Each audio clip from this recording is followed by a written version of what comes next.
topp MK TV yaakaar naa gis ngeen ni ñu dundalee guddi gàmmu gi fii ci jumaay Touba daayira Muxaddamatul Xidma ànd ko ak daayira Rawdu Rayaahiin ni leen ko waxee woon tanzimuhu bis sunnati waaye itam dëppale ko ak ni ko sëriñ bi daan defee ci njaareem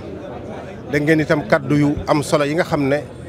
sëñ Ahmad Badawi moom Cheikh Mamadou Fadal mi nga xam ne moo doon wax ci turu Cheikh Mamadou Muntaxa di kaddu yu cant kaddu yu mbégte kon jàpp naa ne mboolem ñi fi teewoon tey jëriñu nañ bu baax a baax ci guddi gàmmu gi dund nañ itam guddi gàmmu gi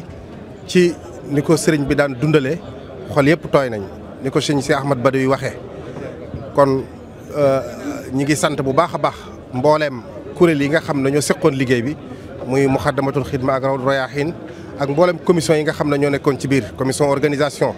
ci taxawaay bu am solo bi nga xam ne def nañ ko commission culturelle. ñoom itam ci seen taxawaay ci njàng mi ci waxtaan yi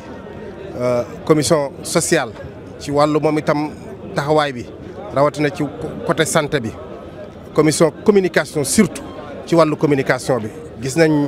ne bi ñu annoncé gàmmu gi ba léegi mbooleem plateau yi ñu ci def mbooleem publicité yi ñu ci def waaye itam mbooleem yi nga xamante ni ay sport la yoo xam ne dafa jëm ci gàmmu gi moo xam ci ay annonce la moo xam ay liens yoo xamante ni joxe nañ ko ba 9h jotee ba léegi mboolem ñi nga xamante ni ñoo nekk ci biir réew mi wala bitim réew di topp MK